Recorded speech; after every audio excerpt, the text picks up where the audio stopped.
Muito boa noite, queridos irmãos, queridos amigos. Sejam todos bem-vindos aos canais virtuais da Sociedade Espírita Francisco Cândido Xavier. Está começando mais uma palestra online. Aqui, o Espiritismo nos convida a uma reflexão sobre as leis naturais e os valores espirituais a partir da nossa própria consciência, dentro da lógica e em harmonia com a sabedoria e a caridade. Como todo trabalho que fizemos na Chico ou que fazemos na Chico, começamos com uma oração. Elevemos o nosso coração ao Pai Criador, ao Mestre Jesus e à Mãe Maria, para agradecer tudo o que temos e tudo o que somos, e para suplicar-lhes, mais uma vez, amparo, ajuda, auxílio, para que possamos ter mais coragem, mais fé, e para poder enfrentar este momento difícil que toda a humanidade está passando. Que as tuas falanges, Mestre Jesus, espalhadas pelo orbe, não nos abandone. Que assim seja. Bem, seguindo o nosso programa de reflexões a respeito do Espiritismo, hoje estamos trazendo um trabalho que fala sobre data e hora do desencarne. Existe? Existe a hora certa de morrer? Vamos ver. Quando eu iniciei as minhas pesquisas, os meus trabalhos para fazer esta exposição, eu achei que seria de fácil elaboração. Já havia lido algo a respeito, porém, ao me aprofundar no assunto, percebi que há correntes de opiniões que precisam ser respeitadas e analisadas. Mas quero começar esse meu trabalho com reflexões bem longe desta polêmica. Então, a partir de leituras do Livro dos Espíritos, dos artigos de estudiosos como Raul Teixeira, de livros e outras reflexões, nós podemos criar um raciocínio e dizer a vocês se existe ou não existe data e hora para morrer. Vamos começar com o nosso Criador. No início, éramos todos politeístas. Numa terra ainda primitiva, acreditávamos em vários deuses, mas esse tempo foi passando. Um processo evolutivo lento, e depois de muita caminhada, a partir de Moisés, começamos a acreditar num Deus único, no monoteísmo, mas ainda um Deus antropomórfico, a imagem e semelhança humana, fora da criação, espectador, justiceiro, vingador. Mas o tempo também foi passando. Veio Jesus, redefiniu Deus, conduzindo-o a uma realidade mais próxima daquilo que nós vivemos hoje, e o Espiritismo tratou de ampliar este conceito. Então, passamos a ideia de um Deus único perfeito, integrante da sua criação, eterno, onipresente, justo, bondoso, misericordioso. E por fim, com a doutrina espírita, nós tivemos acesso à ideia da teoria monista, ou seja, um Deus que é centro da sua criação, que vive e rege tudo pela ordem, e a ordem é a sua lei, participa de tudo, e a lei é Deus, que é absoluto, somente Ele. Então, sabedores que o nosso Criador e a criação têm este patamar, tanto no macrocosmos como no microcosmos, nas coisas grandes ou pequenas, que somos regidos por leis perfeitas, nós vamos mergulhar nessa reflexão sobre a data e hora do desencarne. Kardec já começa nos auxiliando muito quando faz uma pergunta lá no Livro dos Espíritos, na questão 8, que se refere à formação primária do universo. Pergunta se é uma formação fortuita da matéria, se é obra do acaso. E os Espíritos lhes respondem da seguinte maneira: é um absurdo tu pensar isso. É um absurdo que o ser inteligente, o homem e a mulher, a pessoa inteligente tenha esse tipo de pensamento. O acaso não existe. O nada, nada faz. Então, baseado nisso, nós podemos concluir que a harmonia existente no universo é patenteada por combinações e desígnios determinados por um poder inteligente, que o Espiritismo diz que é bom, justo e misericordioso. Daí nós fomos num livro que esclarece muito sobre este contexto da criação. Fomos na Grande Síntese, Pietro Baldi, editora do mesmo nome, 22ª edição, traduzida pelo nosso querido Carlos Torres Pastorino, que lá no capítulo 7, falando sobre o aspecto estático, dinâmico e mecânico do universo, numa obra ditada a Pietro Baldi por um espírito que se denominou a sua voz, e que, segundo Emmanuel, dado a grandeza do que foi tratado no livro A Grande Síntese, trata-se do próprio Jesus.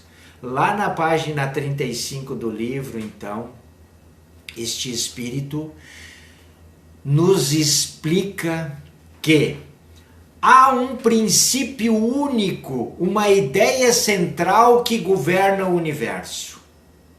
Esse princípio único, essa ideia é a ordem.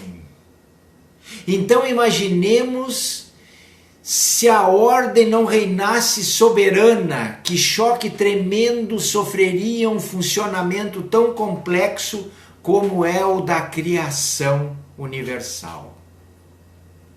Se podemos nos mover, agirmos, conseguir qualquer resultado, é porque tudo em torno de nós se move com ordem, de acordo com uma lei. E nessa lei nós temos que ter confiança, porque ela nos garante a constância dos efeitos e das reações. Mas não é uma lei inexorável, não sensível, é complexa, é extraordinária, em razão de todo o entrelaçamento e as repercussões que estão sob a égide dessa lei. É uma lei elástica, adaptável, compensadora, construtiva, com tão vasta amplitude que abarca em seu âmbito todas as possibilidades. É precisa em sua manifestação. E ele nos diz que ela não é rígida, mas apresenta espaços elásticos, contém subdivisões que contemplam desordem, imperfeição, complicações nas suas reações, mas permanece a lei e a ordem no conjunto, no absoluto. Isso é que permite a nossa movimentação, isso é que permite a nossa liberdade e que determina a nossa responsabilidade no ambiente que nos cerca. É assim que nós andamos, evoluímos com liberdade e responsabilidade para conquistar a nossa felicidade.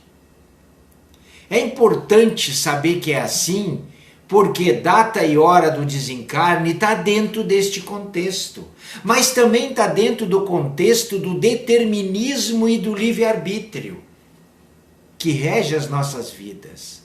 E isso também tem uma explicação, e eu fui buscar no Livro dos Espíritos, na questão 872. Lá, sobre o livre-arbítrio, se pode saber que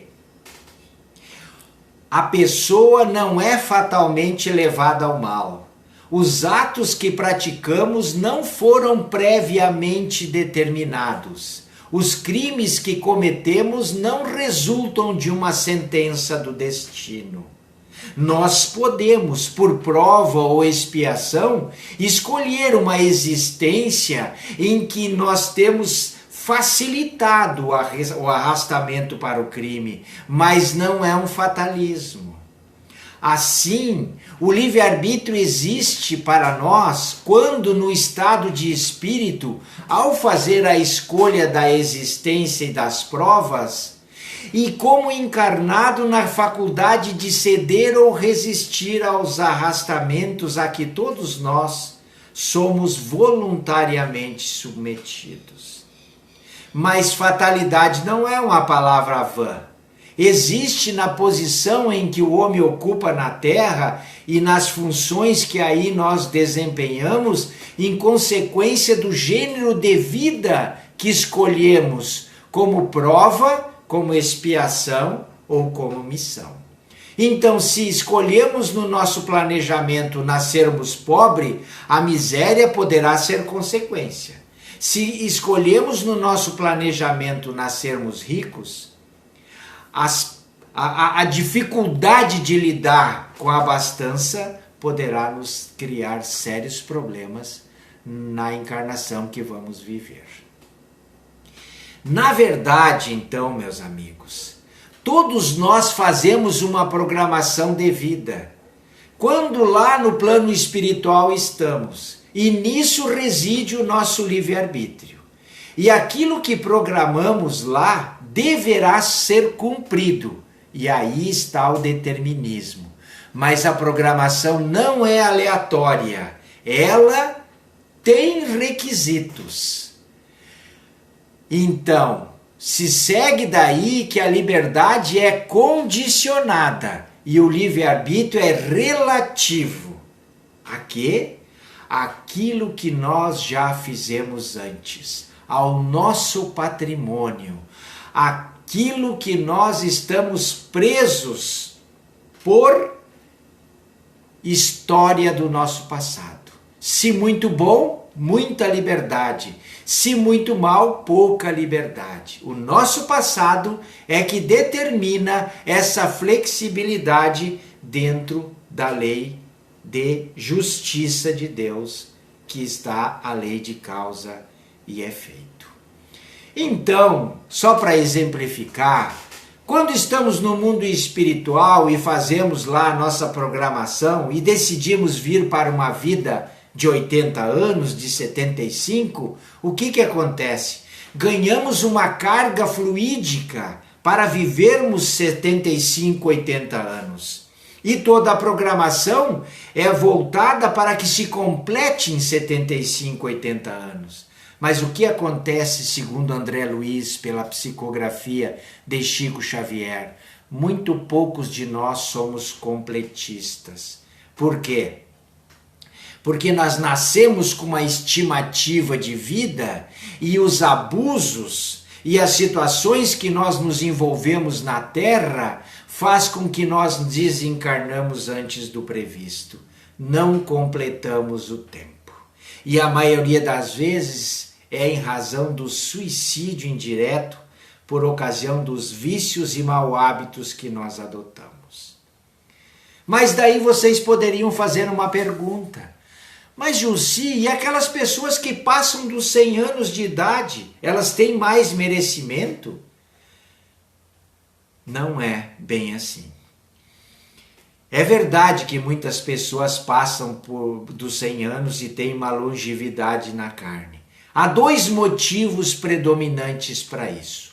Ou a pessoa é muito necessitada e precisa de uma aprendizagem muito maior no círculo terreno, e por isso vive mais.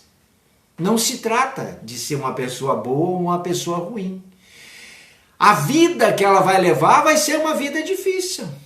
Porque quando se passa dos 100 anos, a gente provavelmente, a gente vê nos nossos anciãos, eles já perderam o parceiro, já perderam o filho, já perderam o neto, quer dizer, já desencarnaram, né? eles já estão com dificuldade de se alimentar, não conseguem fazer as suas necessidades, muitos não conseguem andar, outros escutam mal, outros falam mal, né? Veem a transformação do mundo em torno de si e ainda estão ali. Ainda tem o tratamento que nós damos aos nossos velhos, que não é um tratamento bom. A gente acaba colocando eles nos asilos, está cheio de casas geriátricas espalhadas por aí. Então, nesse aspecto, o viver muito significa um resgate, porque tem que dobrar o orgulho para ficar na mão de pessoas que nem sempre gostam da pessoa, às vezes apanham, às vezes são explorados nas suas aposentadorias, são colocados em asilos e esquecidos. Outra razão é quando a pessoa é boa, é construtiva, é amável, segue as leis naturais, se cuida, cuida dos outros. Daí Deus vai dando moratória. Vejam que coisa maravilhosa. Se tinha programado 80 anos, ganha mais 10. E muitos têm a moratória ampliada. Vejam o exemplo de Divaldo Franco. Que maravilha, não é? Mas vocês poderiam fazer outra pergunta. Por que muitas pessoas então desencarnam cedo, Jussi? O principal motivo é que não completaram o organograma de trabalho da vida anterior. Pediram uma vida de 70, de 80 anos, porém, por vícios, por mau uso do livre-arbítrio, acabaram desencarnando com 50. Ou até com acidentes que eu já vou explicar logo abaixo. Mas pelo uso do mau uso do livre-arbítrio, por vícios de toda a natureza, por exemplo, vício em bebida alcoólica, com 50 desencarna. Vai reencarnar para completar os 20, 25 que faltava, com o agravante que vai reencarnar com os problemas sérios advindos do vício da encarnação anterior. Vai ter problemas de fígado, de rim e de estômago. Mas aqueles que vêm para a Terra, completam o seu projeto de forma digna, com bondade, com trabalho, com esforço, com dedicação, cuidando de si e do próximo, cuidando dos filhos, educando os filhos, formando família, tem a missão cumprida, vão embora no seu tempo, voltam para a pátria espiritual sem nenhum problema. Ao certo, meus queridos, devemos compreender que o significado de fatalismo do instante da morte, e que está no artigo 853 do Livro dos Espíritos, não é taxativo, não é. É no campo das probabilidades, não é inexorável, é quântico.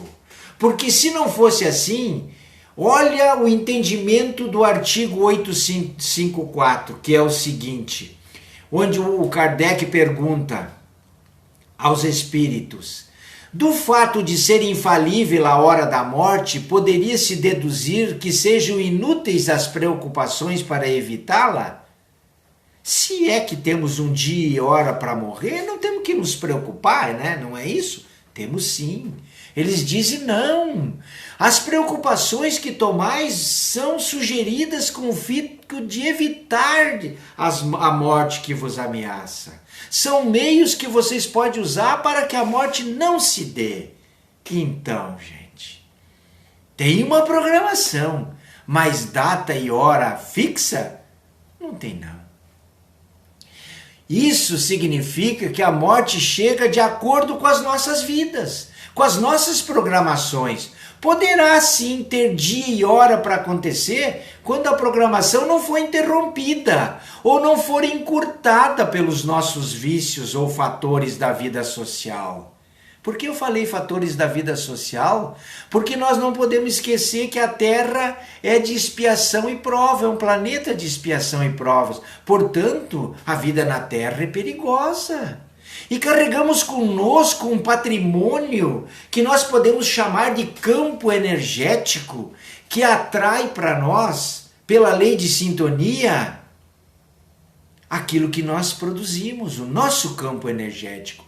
Então nós, segundo a nossa qualidade moral, temos às vezes, ou sofremos às vezes, acidentes de percurso que tiram a nossa jornada.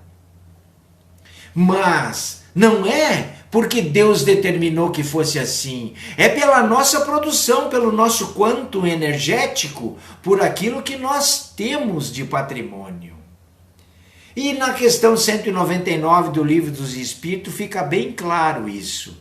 Quando Kardec pergunta por que tão frequentemente a vida se interrompe na infância, os espíritos responderam que é um complemento da existência precedente interrompida antes do momento que deveria terminar. Então essas crianças, as crianças que morrem em tenra idade, ou com 5, ou com 10, ou com 15 anos, estão completando um ciclo da vida anterior que terminou antes da programação. E os desastres coletivos também estão dentro desta explicação.